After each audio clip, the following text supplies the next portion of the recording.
வணக்கம். எல்லோரா குகைகள். இந்த உலக புகழ்பெற்ற இடத்துக்கு பக்கத்திலேயே ரொம்ப அமைதியா ஆனா ரொம்ப உறுதியா ஒரு கோயில் நிக்குது. அதுதான் கிருஷ்ணேஸ்வர் கோயில். இது வெறும் கல்லால கட்டின ஒரு கட்டிடம் மட்டும் இல்ல. அதுக்கும் மேல ரொம்ப ஆழமான ஒரு ஆன்மீக முக்கியத்துவம் வாய்ந்த இடம். வாங்க அதோட கதையை தான் நாம இப்போ பார்க்க போறோம். எப்போவாவது யோசிச்சு பார்த்திருக்கீங்களா? சாதாரணமா கல்லால கட்டின ஒரு கட்டிடம் எப்படி இந்த பூமியிலேயே ரொம்ப புனிதமான இடங்கள்ல ஒண்ணா மாறுதுன்னு? வாங்க இந்த கேள்வியோட நம்ம பயணத்தை தொடங்கலாம். இந்த கோவிலோட கதைய ஒரு சுவாரஸ்யமான புதிர் மாதிரி நம்ம விடுவிக்க போறோம். இந்த கோயிலோட முக்கியத்துவத்துக்கான முதல் பதில் இதோ. இது இந்தியா முழுக்க இருக்கிற 12 ஜோதிர்லிங்க தலங்கள்ல ஒண்ணு.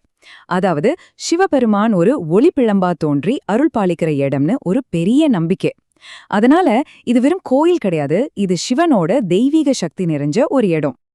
சரி, வாங்க நாம இப்போ ஒரு பார்வையாளரா மாறி இன்னைக்கு இந்த கோயிலுக்குள்ள கால் வச்சா எப்படி இருக்கும்னு ஒரு நிமிஷம் கற்பனை பண்ணி பார்க்கலாம். கண்ணை மூடி ஒரு நிமிஷம் யோசிச்சு பாருங்க. அந்த மண்டபங்கள் முழுக்க மராட்டிய கட்டிடக்கலையோட நுணுக்கமான சிற்பங்கள், காதுல கோயில் மணியோட ஓசையும் மந்திரங்களோட அதிர்வும் கேட்டுக்கிட்டே இருக்கு. சும்மா சொல்லல, இது நம்மள வேற ஒரு உலகத்துக்கே கூட்டிட்டு போயிடும். இது வெறும் கண்ணால பாக்குற அனுபவம் இல்ல, நம்ம மனச தொடுற ஒரு உணர்வு. இந்த கோயிலுக்கு 2 முகம் இருக்குன்னு சொல்லலாம். ஒன்னு, தினமும் நடக்கிற ஆரத்தி அப்ப பார்க்க முடியற ரொம்ப அமைதியான பக்தி நிறைஞ்ச ஒரு முகம். இன்னொன்னு, மகாசிவராத்திரி அன்னைக்கு லட்சக்கணக்கான பக்தர்கள் ஒன்னா கூடி ராத்திரி முழுக்க கொண்டாடுற பிரம்மாண்டமான ஆரவாரமான முகம். ஆனா இன்னைக்கு நாம பாக்குற இந்த அமைதிக்கு பின்னாடி ஒரு பெரிய புயல் அடிச்ச கடந்த காலம் ஒளிஞ்சிருக்குன்னு சொன்னா நம்புவீங்களா? வாங்க அதோட வரலாற்று பக்கங்களை கொஞ்சம் புரட்டி பாப்போம். நாம இப்போ காலத்துல கொஞ்சம் பின்னாடி போக போறோம். எத்தனையோ படையெடுப்புகள், எத்தனையோ அழிவுகள் எல்லாத்தையும் சந்திச்சு சாம்பல்ல இருந்து திரும்ப திரும்ப உயிர்த்தெழுந்த இந்த கோயிலோட அசைக்க முடியாத கதைய பார்க்கலாம். இந்த டைம்லைனை சும்மா பார்க்காதீங்க. இது வெறும் வருஷங்களோட பட்டியல் இல்ல, இது ஒரு நம்பிக்கையோட கதை. ஒவ்வொரு தடவையும் இந்த கோயில் இடிக்கப்பட்ட போதும் மக்களோட பக்தி அத முன்னிருந்ததை விட இன்னும் பிரம்மாண்டமா கட்டி எழுப்பியிருக்கு. சொல்லப்போனா இது ஒரு பீனிக்ஸ் பறவையோட கதை மாதிரி.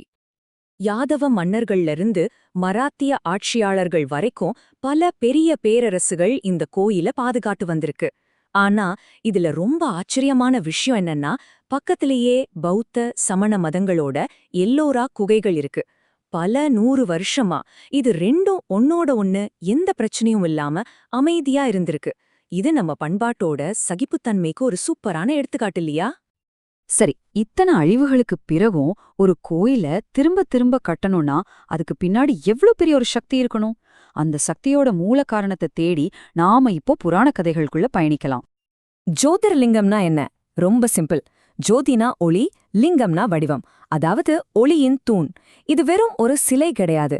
இது ஆதியும் மந்தமும் இல்லாத சிவனோட பிரம்மாண்டமான ஒளிப்பிழம்பு இந்த இடத்துல வெளிப்பட்டதோட அடையாளம்னு நம்பப்படுது. ஒவ்வொரு புனித ஸ்தலத்துக்கும் ஒரு கதை இருக்கும் இல்லையா? இந்த கோயிலோட கதை குசுமாங்கிற ஒரு ராணியோட அசைக்க முடியாத பக்தியிலிருந்து தொடங்குது. அவங்களோட நம்பிக்கை ஒரு பெரிய அற்புதத்தையே நிகழ்த்தி காட்டுச்சு. அதனாலதான் சிவன் இங்கே நிரந்தரமா ஜோதிர்லிங்கமா வெளிப்பட்டார்னு புராணங்கள் சொல்லுது. இன்னொரு சுவாரஸ்யமான விஷயம் சொல்லட்டுமா? ராமாயணத்துல வர ராவணன் கூட இதே இடத்துலதான் தவம் செஞ்சு சிவனை வழிபட்டதா புராணங்கள் சொல்லுது. அப்போ பாத்துக்கோங்க இந்த இடத்தோட தொன்மை எவ்ளோ பழசுன்னு. சரி, நம்ம கதைகளை பார்த்தாச்சு, வரலாற்றையும் பார்த்தாச்சு. இப்போ இந்த கோயில் அமைஞ்சிருக்கிற இந்த நிலம், அதாவது அதோட புவியியல், இந்த கோயிலை எப்படி வடிவமைச்சதுன்னு பார்க்கலாம் வாங்க. இந்த தக்கான பீடபூமியோட எரிமலை பாறைகள் தான் இந்த கோயில் இருக்கிற ஒவ்வொரு சிற்பத்துக்கும் உயிரை கொடுத்திருக்கு. பக்கத்துல ஓடுற ஆறு இந்த இடத்துக்கு ஒரு தனி புனிதத்தை கொடுக்குது. சுத்தி இருக்கிற மலைகள் ஒரு இயற்கை கோட்டை மாதிரி இத பாதுகாக்குது. உண்மைய சொல்லப்போனா இந்த நிலம்தான் இந்த கோயிலோட அடையாளம். ஒருவேளை நீங்க இந்த இடத்துக்கு போகணும்னு பிளான் பண்ணீங்கன்னா அக்டோபர் மாசத்துல இருந்து பிப்ரவரி மாசம் வரைக்கும் போறதுக்கு சரியான நேரமா இருக்கும். அப்பதான் சீதோஷ்ண நிலை ரொம்ப அருமையா இருக்கும். நீங்களும் உங்க பயணத்தை நல்லா என்ஜாய் பண்ணலாம். உங்க பயணம் நல்லபடியா அமைய இதோ சில சின்ன டிப்ஸ்.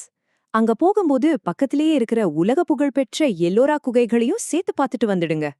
இது ஒரு வழிபாட்டு தலங்கிறதால கொஞ்சம் அடக்கமான உடைகளை போட்டுட்டு போறது நல்லது. அப்புறம் முக்கியமான விஷயம், கருவறைக்குள்ள போட்டோ எடுக்க அனுமதி இருக்காது. அத மனசுல வச்சுக்கோங்க. இது வரைக்கும் நாம வரலாறு, புராணம், புவியியல்னு தனித்தனியா பார்த்தோம் இல்லையா? இப்போ இது எல்லாத்தையும் ஒன்னா சேர்த்து கிருஷ்ணேஸ்வர் கோயில்னா உண்மையில என்னன்னு பார்க்கலாம். நம்பிக்கை, வரலாறு, புவியியல், அப்புறம் கலை.